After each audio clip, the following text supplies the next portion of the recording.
혼자 있는 게 편해지기 시작했다면 축하드립니다. 당신의 뇌가 높은 수준으로 재배선되고 있거든요. 혹시 주말에 약속 없이 집에만 있으면 왠지 모를 불안함이나 소외감이 느껴지시나요? 남들은 화려하게 파티를 즐기고 사람들과 어울리는데 나만 혼자 뒤처지는 것 같아서요. 그래서 억지로 모임에 나갔다가 기력이 쭉 빠져서 집에 돌아오신 적 있으실 거예요.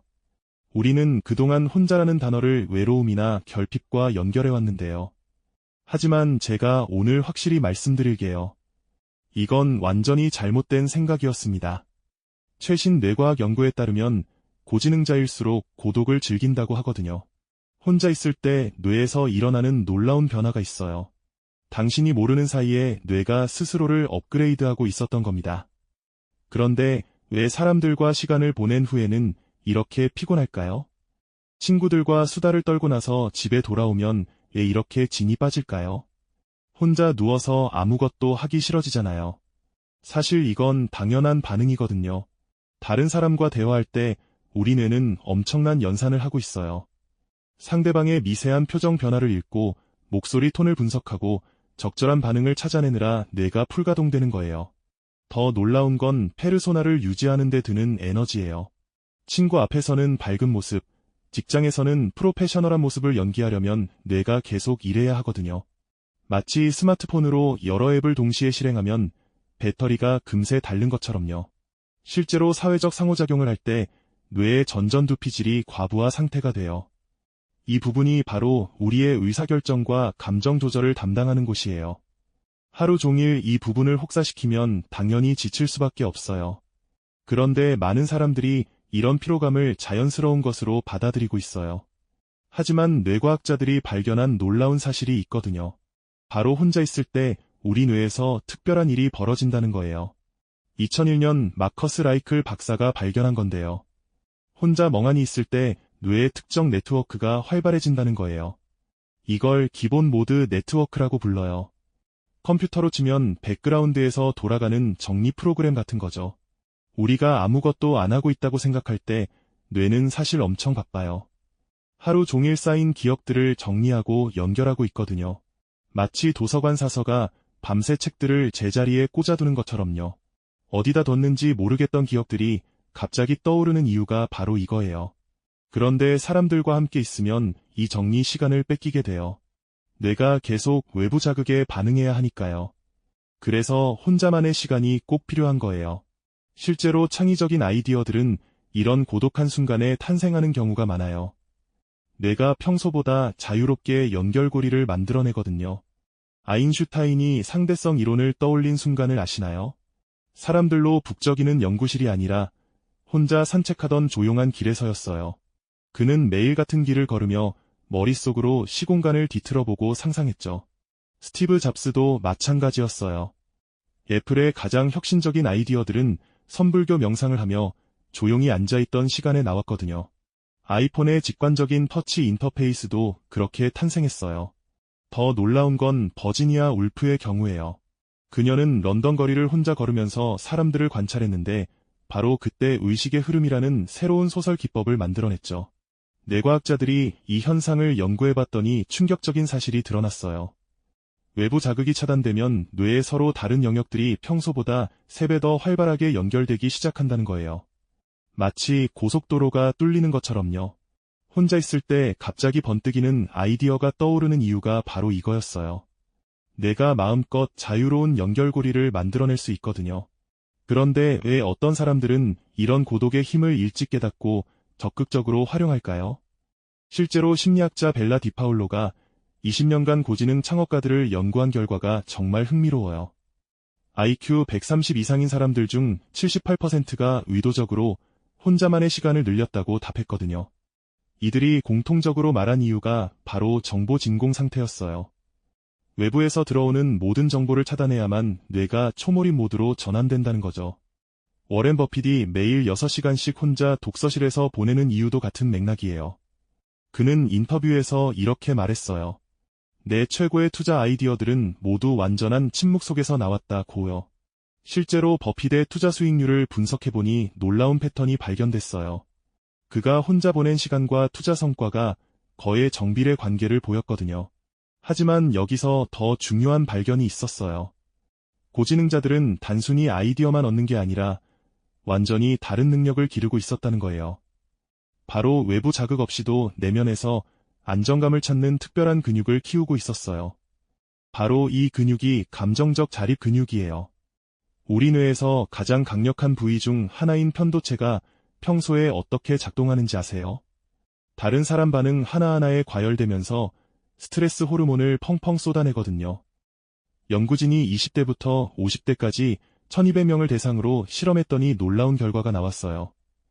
혼자 있을 때 불안해하는 사람들의 편도체 활성화가 평균보다 340% 높게 측정됐거든요. 반면 혼자 시간을 즐기는 사람들은 전전두엽이 훨씬 발달해 있었어요. 전전두엽은 자기결정을 내릴 때마다 근육처럼 강해져요. 그래서 고지능자들이 실천하는 특별한 훈련법이 있더라고요. 혼자 카페에 가서 책 한 권 읽기, 혼자 영화관 가서 보고 싶은 영화 보기, 혼자 산책하면서 내 생각에만 집중하기 같은 거예요. 처음엔 어색하지만 신기한 변화가 일어나요. 타인의 시선이나 반응에 휘둘리던 마음이 점점 단단해지거든요. 결국 나 자신과 가장 친한 친구가 되는 거죠. 하지만 여기서 균형이 중요해요. 무작정 혼자만 있으면 안 되거든요. 바로 이때 관계도 투자 포트폴리오처럼 분산하는 게 핵심이에요. 모든 감정과 에너지를 한두 명에게만 올인하면 그 사람들이 바쁘거나 연락이 안 될 때 공허함이 배로 커지거든요. 실제로 하버드 대학교에서 성인 5,000명을 추적 조사한 결과 다양한 층위의 관계를 가진 사람들이 우울감을 35% 덜 느꼈어요. 가족, 직장 동료, 취미 친구, 온라인 커뮤니티까지 각각 다른 역할을 하더라고요. 예를 들어 월요일엔 헬스장에서 운동 파트너와 수요일엔 북클럽에서 책 이야기로 금요일엔 요리 클래스에서 새로운 사람들과 만나는 거죠. 각각 30분씩만 투자해도 충분해요. 여기서 놀라운 건 혼자만의 시간으로 충전한 에너지를 이렇게 나눴으면 훨씬 오래 지속된다는 거예요. 마치 배터리를 완전히 충전해서 여러 기기에 조금씩 나눠주는 것처럼요. 그런데 이런 관계들을 제대로 유지하려면 먼저 나 자신과 깊은 대화를 나눌 줄 알아야 해요. 나 자신과의 대화라고 하면 뭔가 거창하게 들리시죠? 사실 아주 간단해요. 매일 자기 전 5분만 투자해서 오늘 기분이 어땠는지 적어보는 거예요. 실제로 하버드 의대에서 12주간 실험했는데요. 매일 3줄짜리 감정일기를 쓴 그룹이 그렇지 않은 그룹보다 자기 이해도가 42% 더 높았어요. 왜 화가 났는지, 언제 행복했는지 패턴이 보이기 시작하거든요. 그런데 여기서 정말 신기한 게 나타나요. 처음엔 그냥 감정만 적다가 점점 더 깊은 질문을 하게 돼요. 왜 저 사람 말에 상처받았을까? 내가 정말 원하는 건 뭘까? 이렇게 내 마음의 소리에 귀 기울이다 보면 남의 시선이나 평가에 덜 흔들리게 돼요. 마치 내 안에 든든한 나침반이 하나 생기는 것처럼요. 물론 처음엔 머릿속이 너무 시끄러울 거예요. 온갖 잡념들이 떠오르죠. 그럴 땐 5분간 호흡에만 집중해보세요. 들숨 하나, 날숨 둘, 이렇게 숫자만 세는 거예요. 뇌과학자들이 발견한 놀라운 사실이 있는데요. 이런 마음 챙김을 8주만 해도 감정을 조절하는 뇌 부위가 실제로 두꺼워져요. 감정의 파도에 휩쓸리지 않고 한 발 뒤에서 관찰할 수 있게 되는 거죠. 그러면 자연스럽게 내 진짜 가치관이 무엇인지도 보이기 시작해요. 지금까지 부모님이나 친구들 기준으로 살았다면 이제 내 기준을 찾게 되는 거예요. 이렇게 내면의 목소리가 선명해지면 고독한 시간이 전혀 다른 의미로 다가와요. 바로 이때 뇌가 가장 창조적인 상태가 되거든요. 아무것도 하지 않는 순간 말이에요. 실제로 샤워하다가 떠오른 아이디어로 노벨상을 받은 과학자들이 여러 명 있어요. 설거지하다가 갑자기 해결책이 떠오르거나 산책 중에 번뜩 깨달음이 오는 경험 다들 있으시죠?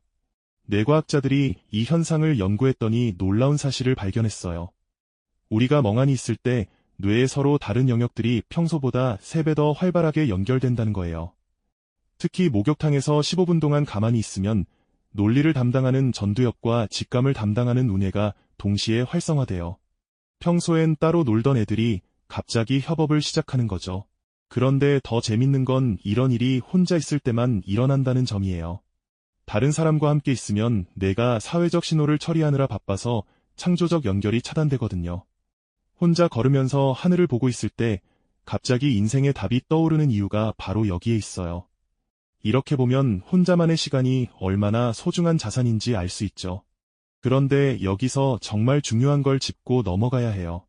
우리가 그동안 외로움과 고독을 같은 것으로 생각해왔거든요. 하지만 둘은 완전히 달라요. 외로움은 누군가가 필요한데 없을 때 느끼는 결핍감이고, 고독은 스스로 선택한 나만의 시간이에요. 심리학자 존 카시오포 연구팀이 20년간 3,000명을 추적 조사했는데요. 외로움을 느끼는 사람들은 스트레스 호르몬인 코르티솔이 23% 높게 나왔어요. 반면 고독을 즐기는 사람들은 오히려 15% 낮았거든요. 더 흥미로운 건 요즘 젊은 세대에서 일어나는 변화예요. 포모라고 하죠. 뭔가 놓칠까봐 두려워하는 마음 말이에요. 그런데 이제는 조모로 바뀌고 있어요. 기쁨을 놓치는 걸 오히려 즐기는 거죠. 실제로 넷플릭스 이용자 중 47%가 혼자 시청하는 걸 선호한다고 답했어요. 친구들과 함께 보면 중간에 떠들거나 스마트폰 보느라 집중이 안 되잖아요. 혼자 볼 때가 진짜 몰입할 수 있다는 거예요. 이건 단순한 취향 변화가 아니에요. 진정한 자기 삶의 주인공이 되려는 용기거든요. 다른 사람 눈치 보느라 내 시간을 희생하지 않겠다는 선언이죠. 그럼 이제 실제로 이런 마음가짐을 어떻게 실천으로 옮길 수 있는지 알아볼까요?